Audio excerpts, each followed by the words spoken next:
৭১ সালে স্বাধীনতা যুদ্ধে পাকিস্তান পরাজিত হওয়ার পর পাকিস্তানের তৎকালীন প্রেসিডেন্ট ইয়াহিয়া খান বলেছিলেন, আমরা হেরে গেছি, তবে আমরা বাংলাদেশে যে বীর্যটা ধর্ষিতা নারীদের গর্বে রেখে গেছি, তারা 50 বছর পর হলেও পাকিস্তানের পক্ষে কথা বলবে।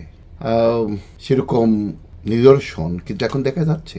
যেমন যেমন ডাকসুর সাহিত্য সাংস্কৃতিক সম্পাদক মুসাদ্দেক আলী ইবনে মুহাম্মদের একটা বক্তব্য আমার দৃষ্টি আকর্ষণ করেছে। শিবির নেতা তো অবশ্যই, মানে শিবির যারা পাকিস্তানের বীজটাকে এখনো বহন করে যাচ্ছে তাদের শরীরে, কিন্তু সে কোন বুদ্ধিমত্তার মধ্যে পড়ে, তার মানে কোন বুদ্ধিমত্তা কোন পর্যায়ে তার বুদ্ধিটা পড়ে। কারণ সে বলেছে ভারতে বাজেটের সিংহভাগ আসে বাংলাদেশ থেকে, এটা বন্ধ হলে ভারত নাকি না খেয়ে মরবে।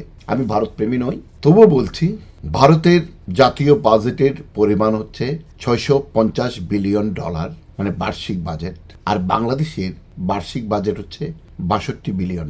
তার মানে বাংলাদেশ থেকে 10 গুণেরও বেশি তাদের জাতীয় বাজেট। সে বাজেটের সিংহভাগ অর্থ নাকি বাংলাদেশ থেকেই আসে। দর্শক কি বলবেন এটাকে?